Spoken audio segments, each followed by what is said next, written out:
It's 5 o'clock somewhere.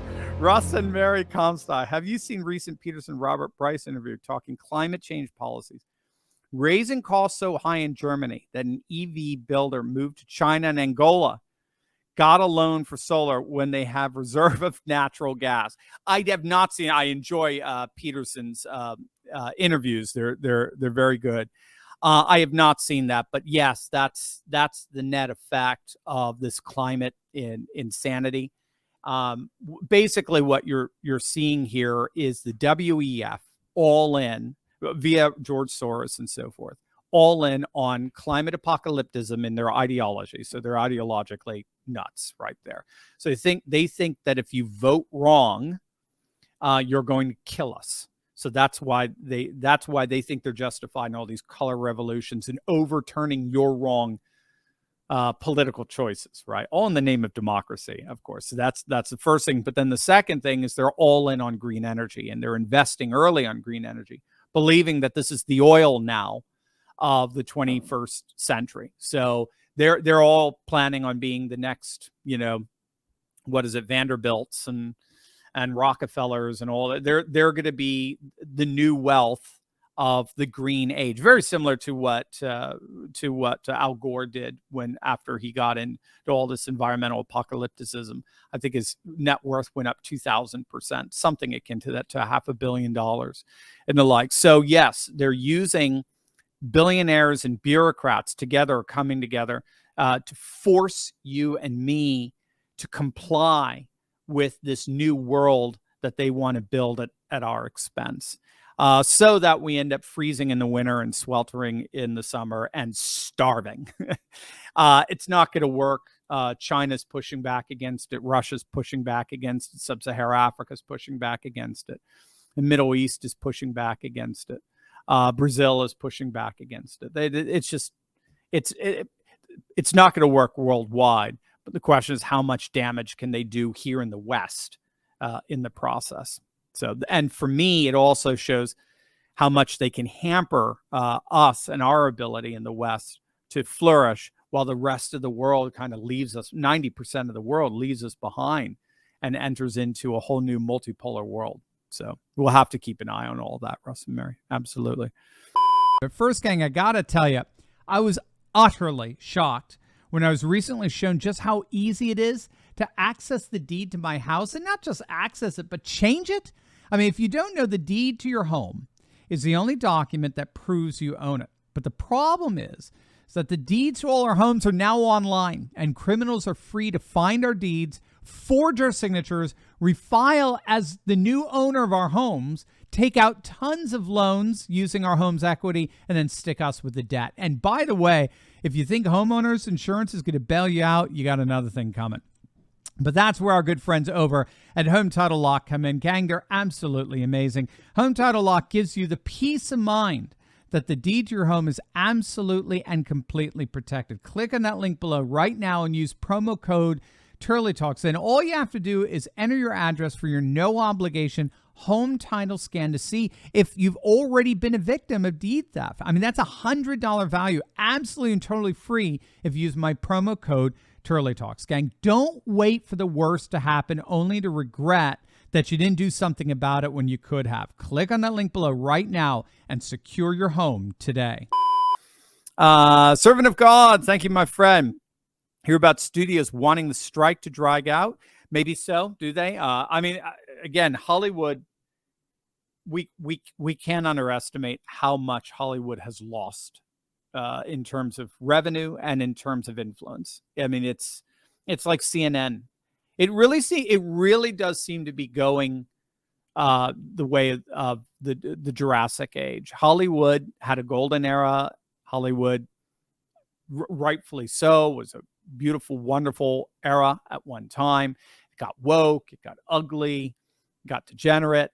But now it's still married to an old world that's fading away, an old modern industrial model of society, and a new postmodern digital world is rising. And Hollywood just is not it. I've read articles on that. Hollywood's simply not been able to adapt to it at this point. So Netflix, which has been able to adapt, but because they went woke, they're suffering. But Netflix and streaming services like Hulu and so forth, and YouTube and BitChute and Rumble and all that, what they have is they have immediate user data available to them to see what people want to watch. Amazon and so forth. They have immediate user data to see what people want to see, want to watch, and then they're able to create content fairly cheaply, fairly inexpensively.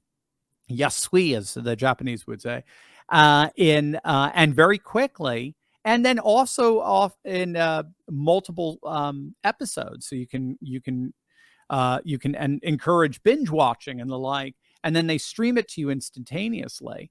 And that Hollywood just can't compete with that at this point. They still have unions, they still have gophers, they still have you name it. Just they have these massive production budgets because of the California unions forcing. That's why so many of them moved out to Georgia and the Atlanta area. But even that now is going woke and leftist and the like. So anyway, that's why you're seeing these amazing independent films like Sound of Freedom, or are you seeing the Daily Wire getting into filmmaking and What Is a Woman and all that? I mean, now you could even show films on Twitter. I mean, the world's changed and they're just being left behind at this point. So yes, I think the strike is dragging out in more ways than one, both intentionally and unintentionally. Mitchell, you're back, my friend. Also, have you heard of the ATF rating FFLs to find clerical errors to shut them down? How do you think this will play them out in the court? All of your, let's see. Give me a sec here. Oh, federal fire. Okay. Again, so you're dealing with a Supreme Court that for almost 20 years has basically struck down every attempt at gun control. And there's a book out on that. What is it? Is it Ideas Have Consequences? I think it's entitled Ideas Have Consequences. And it's on the Roberts Court, and their upholding of federalism, particularly with the Second Amendment. The federal government is not allowed to step in and curtail your right to own a weapon, period. I mean, outside of non-discriminate firearms like machine guns, right? The key constant for self-defense is discriminatory shooting. I have to be able to kill the perpetrator without killing my block of neighbors. So that's why I can't have cluster bombs. Can't hit the guy who's trying to rob my house with nukes, right? Or machine guns. It has to be discriminate. And so as long as the weapon is discriminate, AR-15s, you name it, as long as they're discriminate, the states can't come in and impede your ability to both buy and increasingly to carry. So it's very, very fascinating stuff. So that's where I would just go with that precedent that's been going on for 20 years. And with the addition of, Kavanaugh and Comey Barrett and so forth, that seems to only continue. Maryland Dakota, do you think World War III will be the end of the world? Well, it could be if it happens. I'm just not seeing it though. I'm not seeing it. I mean, just NATO looked so weak. Let me see. I've got a couple of questions here. Let me see if I've got any NATO questions in there. No, I'd say Biden canceling the student debt, which will get shot down again. Yes. Hold on. Let me get what you saw in NATO this week. I mean, it was a bust. It was a total bust. The counteroffensive is going nowhere. Bakhmut has fallen. The so-called Prigozhin coup has collapsed. And the polls against any active NATO involvement in the war are stronger than ever. So NATO, as I see it, is not going to war with Ukraine. Again, I can always adjust.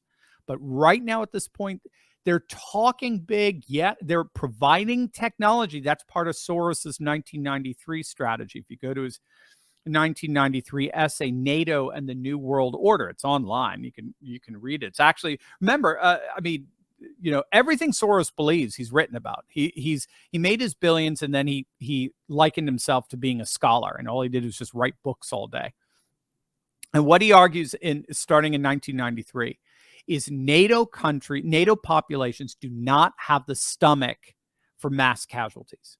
Okay, George W. Bush proved that. Obviously, he would prove that in the Iraq offensive in 2002 to 2006. There's just no way around that. If you want to guarantee Vietnam rebellion on steroids, go to war with Russia. Okay, it's just not going to happen among NATO countries. But Eastern European nations don't have such, what do you want to call it? They don't have such reservations. For whatever reason, Eastern European populations are tough, they're strong, and they can take casualties, as can Russian populations. They can take casualties. So what you do is you supply Eastern European troops with NATO technology, weapons, and strategy and intelligence and the like. So that's what they're doing. They're using NATO technology with Ukrainian troops. And it was a plan all along to contain Russia. Use Eastern European bodies, but provide them with NATO, build up, as it were, NATO equipment and technology. And that's what we're doing. It's a horrifically, meat grinding, gross strategy that's getting hundreds of thousands of Ukrainians killed in the process. But as long as that's NATO's strategy, they're not going to actually put Western European or American troops in harm's way. They know the whole thing will collapse as a result. So I don't think we have to worry about that. So if something like a World War III were to happen, I would be actually more concerned with Taiwan. I don't see China militarily taking Taiwan. I don't think they have to. I think they're playing the long game, as China normally does, and they're just going to wait, because Taiwan's opposition party is actually, I wouldn't say pro-China, but they are pro-rapprochement in some way with China. So they're just waiting for that party to assume power, which they may do in the next election, and that may be all that's needed. So we'll see. But if something hot were to happen and ignite around Taiwan, that's where I would start getting really nervous with the neocons and what they would be willing to do.